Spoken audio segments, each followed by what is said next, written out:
கோவை பங்கஜாமில் சாலையில் உள்ள ஜெம் மருத்துவமனை சார்பில் உலக புற்றுநோய் தினத்தை முன்னிட்டு செயற்கை நுண்ணறிவு விழிப்புணர்வு தளத்தை டாக்டர் ஜெம் எனும் பெயரில் அறிமுகம் செய்யும் நிகழ்ச்சி நடைபெற்றது. உலக புற்றுநோய் தினத்தை முன்னிட்டு கோவை ஜெம் புற்றுநோய் மையம் சார்பில் புற்றுநோயை எதிர்த்து வெற்றி பெற்ற நோயாளிகளை கௌரவிக்கும் சிறப்பு நிகழ்ச்சியும், டாக்டர் ஜெம் எனும் செயற்கை நுண்ணறிவு அடிப்படையிலான புற்றுநோய் அறிவுத்தளத்தின் அறிமுக நிகழ்ச்சி நடைபெற்றது.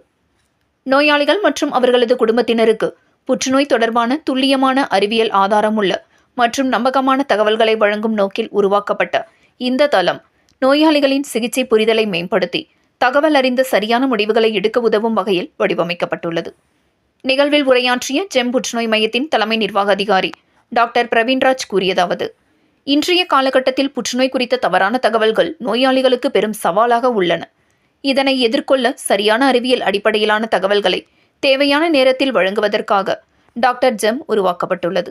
இது நோயாளிகளின் நம்பிக்கையையும் சிகிச்சை குறித்த புரிதலையும் அதிகரித்து தகவல் அறிந்த முடிவுகளை எடுக்க அவர்களுக்கு வழிவகுக்கும் என்றார். இந்த நிகழ்ச்சியில் சிறப்பு விருந்தினர்களாக இஸ்ரோ விஞ்ஞானி, பிரம்மோஸ் திட்டத்தின் தந்தை என்றழைக்கப்படும் டாக்டர் ஏ சிவதானு பிள்ளை மற்றும் மேற்கு மண்டல காவல்துறை தலைவர் சரவணசுந்தர் ஆகியோர் கலந்து கொண்டு சிறப்பித்தனர். அவர்களின் பங்கேற்பு புற்றுநோய்க்கு எதிரான போராட்டத்தில் அறிவியல் தலைமைத்துவம் மற்றும் சமூக பொறுப்பு ஆகியவை ஒன்றிணைவதன் முக்கியத்துவத்தை வலியுறுத்தியது.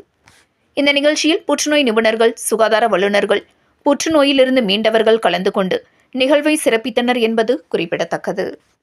Doctor Praveenraj, joint managing director, Gem Hospital. என்னுடன் டாக்டர் ராஜபாண்டியன், தலைமை மருத்துவர், சிறுகுடல் மற்றும் பெருகுடல் புற்றுநோய் துறையின் தலைமை மருத்துவர்.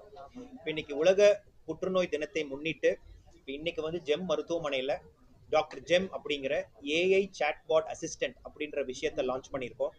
அதாவது என்ன அப்படின்னா, ஒரு வாட்ஸ்அப் மூலமாகவே பேஷண்ட்ஸ் அது பொதுமக்கள் யாருக்காச்சும் புற்றுநோய் பற்றின என்ன கேள்விகள் இருந்தாலும், ஏன் வருது, இப்போ தடுக்கிறதுக்கு என்ன முறைகள் இருக்கு, என்னென்ன டெஸ்ட் பண்ணிக்கணும் அப்படின்னு புற்றுநோய் பற்றி என்ன தெரிஞ்சுக்கணுமானாலும் அதில் ஒரு மெசேஜ் மூலமாகவோ இல்லை வெறும் ஒரு வாய்ஸ் மெசேஜ் மூலமாகவோ அவங்க எந்த கேள்விகளை கேட்டாலும் டாக்டர் ஜெம் அப்படின்ற ஒரு ஏஐ அவதாரை உபயோகப்படுத்தி, ஒரு ஏஐ மூலமாகவே உருவாக்கப்பட்ட ஒரு மருத்துவர் அவங்க அதற்கான சரியான பதிலை என்ன மாதிரி செய்யணும், மேற்கொண்டு என்ன நம்ம எடுத்துட்டு போகணும் அப்படின்றத பத்தி அந்த ஏஐ அசிஸ்டன்ட் சாட்பாட் நமக்கு செய்யும்.